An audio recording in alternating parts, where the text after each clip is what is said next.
প্রথমে আপনারা চলে যাবেন ড্যাশবোর্ডে। ড্যাশবোর্ডের বাম পাশে অনেকগুলি অপশন দেখতে পাবেন। এর মধ্যে থেকে আপনাদের যেটা করতে হবে, 4টি অপশনের মধ্যে আপনারা তৃতীয় যে অপশনটি তথ্য সংশোধন অপশন, এখানে প্রেস করে দেবেন। 2টি অপশন যোগ হবে। এখান থেকে আপনারা প্রথম যে অপশনটি দেখতে পাচ্ছেন, প্রথম অপশন তথ্য সংশোধন যাচাইকরণ, এখানে একটি প্রেস করে দেবেন।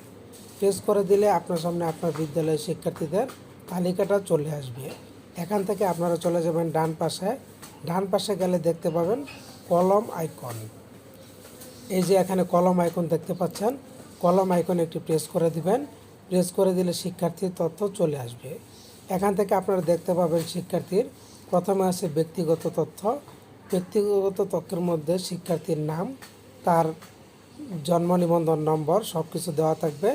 এখানে দেখুন এটা সবুজ টিক মার্ক আছে, তার মানে আমার এটা ওকে আছে।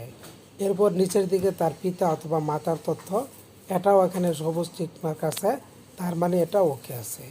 এরপর নিচে আরেকটি তথ্য দেখুন, এই তথ্যটাও সেখানে কিন্তু দেখা যাচ্ছে সবুজ টিক মার্ক আছে, এই তথ্যটা ঠিক আছে, তার যে বিকাশ নগদের তথ্য। এরপর নিচে চলে যাবেন। নিচে চলে গেলে অভিভাবকের তথ্য। অভিভাবকের তথ্য এখানে লাগবে না যদি পিতামাতার তথ্য থাকে। তো এরপর নিচের দিকে চলে যাবেন।